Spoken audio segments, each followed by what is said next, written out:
নমস্কার বন্ধুরা, আজ আমি নতুন একটা রেসিপি শেয়ার করছি।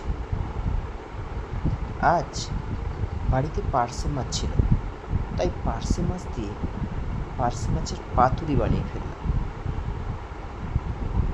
পার্সে মাছের পাতুরি বানাতে আমি প্রথমে পার্সে মাছ নিয়েছি 9 পিস মতো, ওতে লেবু, নুন, হলুদ দিয়ে ভালো করে মাখিয়ে নিয়েছি।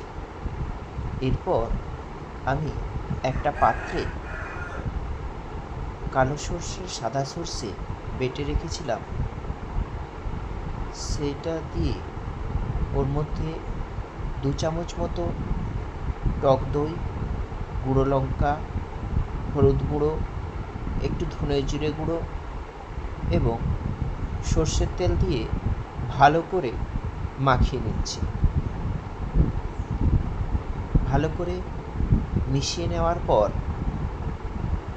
পার্সে মাছগুলোকে ওর মধ্যে এক এক করে দিয়ে দেব। মশলাটা ভালো করে পার্সে মাছে মাখিয়ে নেব।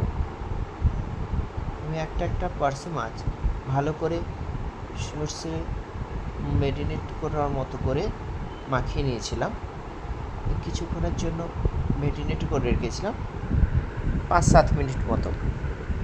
এরপর আমি একটা কলা পাতা ভালো করে এপিট ওপিট করে সেঁকে নিয়েছি তাওয়াতে। এরপর পার্সে মাছগুলোকে মশলাসহ কলা পাতার মধ্যে দিয়ে ওতে কাঁচা লঙ্কা দিয়েছি, একটু সর্ষের তেল দিয়েছি, দিয়ে একটা তাওয়াতে ভালো করে মুড়ে ওর মধ্যে আমি ঢাকনাটা ঢাকা দিয়ে গ্যাসের ওভেন অন করে দিয়েছি। কিছুক্ষণ পরে আমি দেখলাম কলা পাতার কালারটা চেঞ্জ হয়ে গেছে।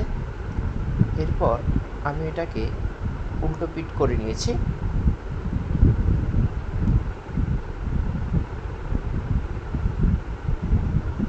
এটা উল্টা পিট করার পরে কিছুক্ষণের জন্য আবার ঢাকা দিয়ে রেখেছি। এরপরে আঁচটা বন্ধ করে দিয়েছি। আমার পার্সের পাতুরিটা রেডি। পার্সে মাছের পাতুরি ভালো লাগলে অবশ্যই শেয়ার করবেন।